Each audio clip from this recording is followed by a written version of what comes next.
Well, last night, CNN hosted the 20th GOP debate, and one which may be the last. Now it's down to just 4 candidates on the stage: Mitt Romney, Rick Santorum, Ron Paul, and Newt Gingrich. And last night we heard a lot of personal attacks, a lot of back and forth on voting records, who balanced what budget and when. Not so much on some of the biggest issues facing the country, like unemployment, the housing crisis, or our current war in Afghanistan. So we have to ask if the campaign cycle has become less about who can serve the people best and more about who can outdo the other on their conservativeness.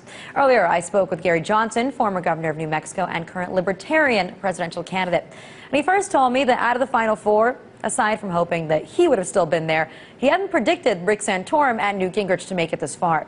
But then I asked him if talking about balancing budgets, which we heard so much of last night, really matters. Sure, candidates use it as a way to build up their credibility, but at the end of the day, as we've seen with the Obama administration's budgets, it really is up to Congress to decide.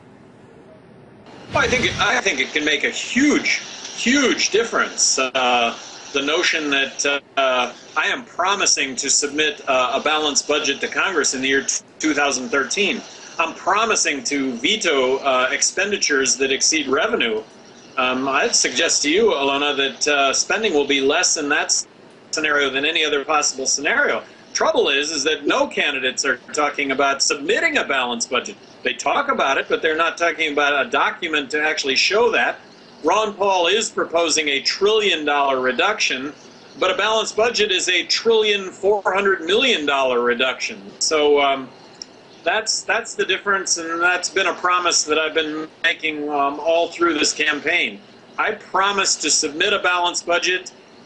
Congress is going to have to go along with that, and they're going to end up overriding the veto. But I'll suggest that spending will be less in that scenario than any other possible scenario that you can possibly come up with. So maybe these small government conservatives that we see on the stage aren't going far enough for you. Well, I want to bring up something that is a social issue and that we just can't keep hearing enough about with these particular candidates. Specifically, a question was asked yesterday about contraception, whether they believe in it or not, and so I want to play some of the responses. Let's take a look. What we're seeing is a problem in our culture with respect to children being raised by children, children being raised out of wedlock, and the impact on society economically, the impact on society with respect to drug use and all a host of other things when children have children.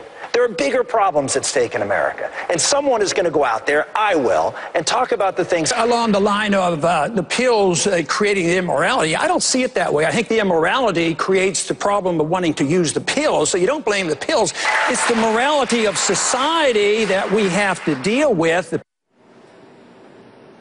Now, Governor, I'm curious as to hear what you think of when you hear these answers. I mean, do these guys kind of sound like religious zealots in a way? Even Ron Paul, isn't the whole point that we're supposed to have freedom of religion, not somebody trying to legislate on morality? Well, isn't contraception going to result in fewer pregnancies and fewer abortions? I just think there's a common sense element here that's getting lost, morality aside. Look, I think the majority of Americans are really fiscally conservative. I think the majority of Americans want a balanced budget. And I think the majority of Americans want government to allow you and I to make decisions that only you and I should make. And when it comes to a woman and her using contraception, that's her choice, and that's a choice, in my opinion, that results in fewer pregnancies and fewer abortions. Something everybody ought to be able to get behind. And I guess fewer fractured families, which Rick Santorum is so concerned about. But there's another really interesting thing here, too. It says that Ron Paul recently released an ad attacking Rick Santorum, which in a way I guess you could say is helping out Mitt Romney. And, well, yesterday he doubled down on it. Take a look. Congressman Paul, you've questioned the fiscal conservative credentials of all these gentlemen, but particularly this week, Senator Santorum. You have a new television ad that labels him a fake. Why? Because he's a fake. Unreal, man. Unreal. Congratulations. There's been a lot of talk about an alliance between Ron Paul and Mitt Romney. What's your take? Well, you know, Ron Paul asked me for his endorsement in 2008. I readily gave that endorsement.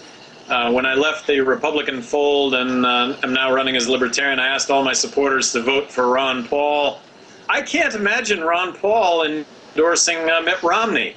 Alyona, I don't know if you saw the ACLU came out with a report 3 weeks ago with a report card on all the presidential candidates. ACLU, dedicated to civil liberties, dedicated to the first 10 amendments to the Constitution. Here's how that report card went. 24 Liberty torches was a perfect score. Mitt Romney and Rick Santorum had 0 Liberty torches. Newt Gingrich had 4 Liberty torches. President Obama had 16 Liberty torches. Ron Paul had 18 Liberty torches, and I had 21 Liberty torches.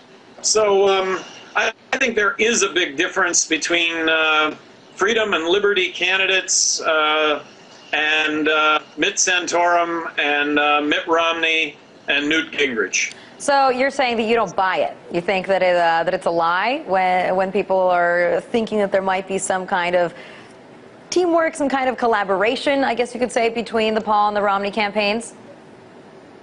I would find that really hard to believe, and as somebody that has supported Dr. Paul, as so many have, you know, he has to do what he thinks is right. But I can't imagine him endorsing any one of the candidates that are up there. I can't imagine that. But would you be disappointed if he did? Pardon me? Would you be disappointed if he did? Let me ask you, Alyona, would you be disappointed if he did? I'll just put that out there for all Ron Paul support. This is your other libertarian buddy, right? The man who you've endorsed and, you know, who has worked with you. All right, well, let me ask you just one last question here, too. There still seems to be this crisis of leadership in the sense that, sorry, voters are just not ecstatic about one option that's out there. Do you think that there's still a chance that there might be a brokered convention? Well, I'm, of course, running for the Libertarian nomination. That by no means is a done deal, but that's what I'm engaged in right now. And unprecedented is the fact that 70% of Americans right now are saying that they would consider voting for a third-party candidate. I think there is huge discontentment, and it isn't just Republicans. It's Democrats also. And it's independents, and it's those that wouldn't ordinarily vote. So huge discontent, and Republicans got that discontent too. And you know, talk of a brokered convention. Wow, it's just further evidence of leadership that's not surfacing. I wish Ron Paul the best in getting the Republican nomination. I don't think that's going to happen, and a brokered convention. I don't know. I think it's going to lend itself to less unity than more. All right, well, I guess we'll have to wait and see what happens. Governor, thanks so much for joining us tonight.